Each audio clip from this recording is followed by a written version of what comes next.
Samedi 28 janvier, la Saint-Vincent tournante s'est installée dans la capitale bourguignonne. Une cérémonie religieuse, l'intronisation des chevaliers du Tastevin, des stands de dégustation, des animations, un spectacle nocturne et un bal populaire étaient au programme. Samedi matin, à 9h, la cathédrale Saint-Bénigne accueillait des vignerons de toute la Bourgogne pour une cérémonie religieuse à l'occasion de la Saint-Vincent tournante. Le parvis de l'église était bondé. Des fanfares, des scouts, des jeannettes ainsi que des bourguignons de tous horizons attendaient sagement l'ouverture des portes de la cathédrale. Comme un seul homme, la foule s'est dirigée gaiement à l'intérieur de la grande cathédrale, derrière le cortège ecclésiastique volumineux.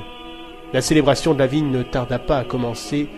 Dans un silence religieux, le prêtre put dérouler ses textes paraboliques et métaphoriquement indigestes pour les spectateurs non avertis. Puis vint le moment de l'entrée des statuettes de la Saint-Vincent qui avancèrent doucement vers l'autel par la force de 2 porteurs. Un devant, un derrière. Chacune d'entre elles représentait un domaine viticole et était devancée par un étendard indiquant son nom. C'est sur un air de musique liturgique que la dernière petite statuette fit son entrée, puis le prêtre put énoncer son sermon sous le regard infantile de son auditoire du 3e âge. Après cette cérémonie pour le moins ennuyeuse, la Saint-Vincent tournante a bel et bien commencé avec la sortie des statuettes à 9h45. Une foule de bons vivants franchouillards s'agitait sur le parvis de la cathédrale quand le défilé des grands domaines a débuté. Les statuettes se sont dirigées vers la rue de la Liberté. La foule emportait les passants au son des fanfares et des cris de joie.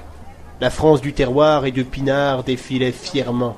Les vignerons et leur fan club marchaient d'un pas décidé sur les Champs-Élysées dijonnais. Leur ville, leur région, leur terroir étaient à l'honneur en ce samedi de janvier. Environ 10h30, la queue du cortège arriva place de la Libération. Après avoir défilé gaiement dans la principale artère de Dijon, la Saint-Vincent tournante a pris une autre tournure. Dans la cour du Palais des Ducs, sous un chapiteau érigé pour l'occasion, une cérémonie solennelle fut organisée. Beaucoup d'agitation, car beaucoup d'incompréhension en fait. La plus grande majorité des personnes présentes attendaient l'heure de l'ouverture des stands de dégustation. Si l'agitation et la ferveur populaire étaient bien au rendez-vous dans la cour du palais, une ambiance très solennelle régnait à l'intérieur du chapiteau. Toutes les statuettes étaient réunies et la confrérie toute de rouge vêtue menait la cérémonie dans un silence de plomb. L'accoutrement des chevaliers et le sérieux de cette intronisation faisaient sourire les spectateurs qui ne pouvaient qu'apercevoir les robes rouges. Après la cérémonie qui se termina aux alentours de 11h30, les stands de dégustation furent pris d'assaut par les visiteurs assoiffés. Il était enfin possible de goûter au vin du terroir bourguignon. Pour cela, des sets de dégustation étaient vendus un peu partout en ville. Pour la modique somme de 15 €, le visiteur pouvait déambuler dans les rues en se ravitaillant de temps en temps dans un stand pour enthousiasmer ses papilles. Le vin et la fête avaient littéralement envahi les places dijonnaises. Des spectacles vivants divertissaient les participants. Place de la Chouette, par exemple, il était possible d'assister à une représentation de danse traditionnelle. La compagnie du Barrezet, vêtue de costumes de vignerons traditionnels du 19e siècle, entama un pas de danse atypique qui ravit les spectateurs. La culture bourguignonne était mise en avant, les musées proposaient des visites sur le thème du vin et de la Saint-Vincent tournante. Le musée d'archéologie offrait à ses visiteurs une exposition sur l'histoire des vignes de la région. Des troubadours de la compagnie du clair-obscur animaient la ville par des prestations d'acrobatie.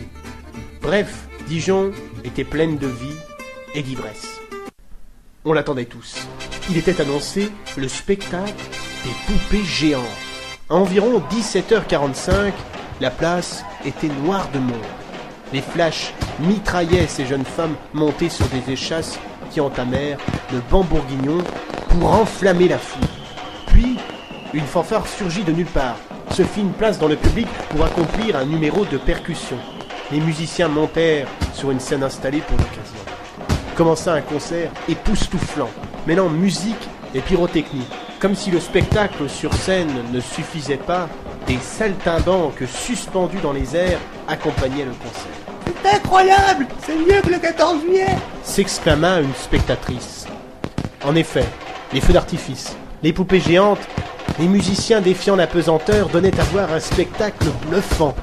À 20h30, soit 2 heures après la fin du spectacle, c'est le drame. L'organisation voulut programmer un bal populaire qui se déroula sous le chapiteau de la cour du Palais des Ducs. Un échec pour la plupart des personnes présentes. En effet, un semblant d'orchestre s'évertua à réchauffer les foules, et la mayonnaise ne prit pas. Difficile d'y croire, mais l'ivresse avait disparu. L'esprit franchouillard laissa place à une ambiance en demi-teinte, bien loin des poupées et des feux. Le rassemblement fut de plus entaché par la présence d'agents de sécurité fouillant quiconque passait le portail. On peut tout de même faire état d'un bilan plus que positif. Entre la foule arpentant les rues dijonnaises tout au long de la journée et les stands de dégustation très fréquentés, la Saint-Vincent a atteint son but en faisant découvrir une richesse culturelle toute bourguignonne.